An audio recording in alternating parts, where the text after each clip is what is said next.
Olá, meus irmãos. Hoje é quinta-feira, nós estamos meditando o Evangelho de Lucas, capítulo 11, versículos de 14 a 23.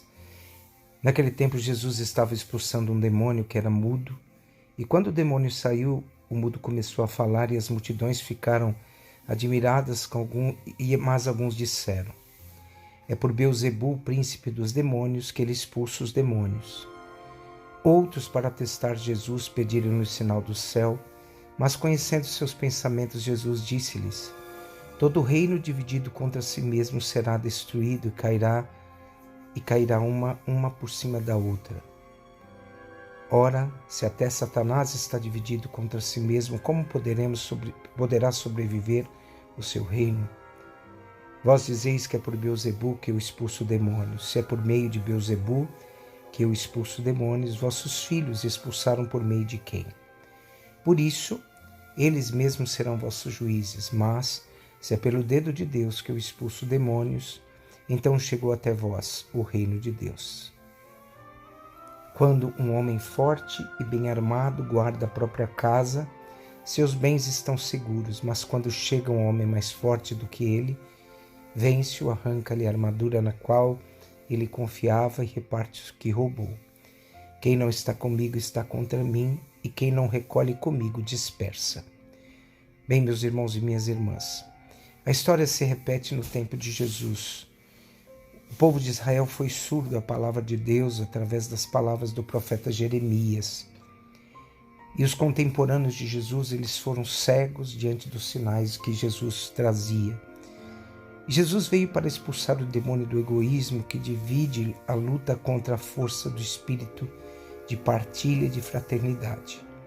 Ele veio para destruir os demônios com o poder de Deus e implantar o seu reino de justiça e de paz. A história se repete. E depois que Jesus expulsou de uma pessoa um demônio que era mudo, e os adversários de Jesus o acusaram dizendo: é por Beelzebul, príncipe dos demônios, que ele expulsa os demônios.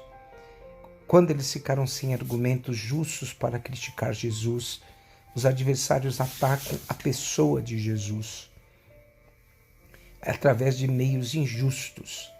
E eles atribuem o poder de Jesus para expulsar os demônios não a Deus, e sim a Satanás. Mas os simples percebem que através da ação de Jesus é que ele liberta as pessoas de suas prisões. Quanto a esta acusação, Jesus responde com palavras de intervenções com estes ditos: todo reino dividido contra si mesmo será destruído e cairá uma casa por cima da outra. Se até Satanás está dividido contra si mesmo, como poderá sobreviver o seu reino? Bem, meus irmãos, Satanás não pode estar não está em contra si mesmo. E assim como o reino não pode estar dividido, tampouco Satanás pode estar dividido. Depois vem a parábola do homem forte, que muito mais armado do que aquele guarda a casa e por isso consegue derrotar e guardar a sua própria casa. Jesus veio para expulsar o Satanás e dificultar a sua obra e despojar a sua casa, pois Jesus é muito mais forte do que qualquer Satanás.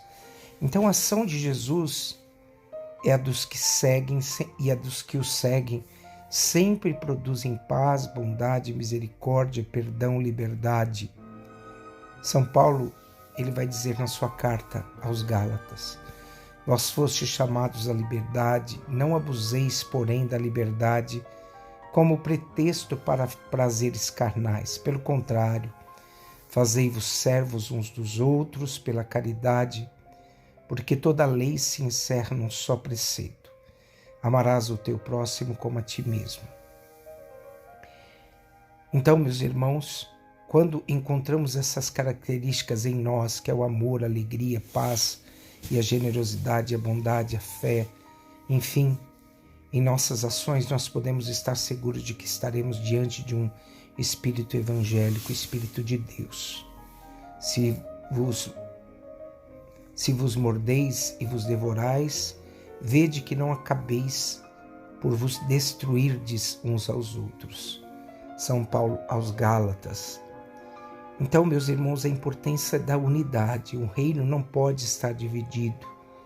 Jesus sublinha a importância da unidade e pela história sabemos que a guerra civil destrói mais do que os impérios. O corpo eucarístico, Jesus, no coração dividido, é o coração ferido. O corpo eucarístico de Jesus que nós comungamos torna-se um corpo de Cristo para os outros. Então deve haver em nós a unidade, e essa expressão é a prova mais evidente do amor. Nós devemos estar do lado da justiça, do bem e da verdade. Quem não está comigo está contra mim. Jesus, na sua pregação aos apóstolos, e Pedro, na sua pregação também aos apóstolos, deu seu testemunho. E diz para nós, passa a vida fazendo o bem. A vida cristã como um combate permanente contra todo o mal. E quem não está comigo está contra mim. É essa luta que nós devemos travar e vencer em nome de Cristo. E que hoje, meus irmãos e minhas irmãs, reine sobre nós o poder e a obra de Deus.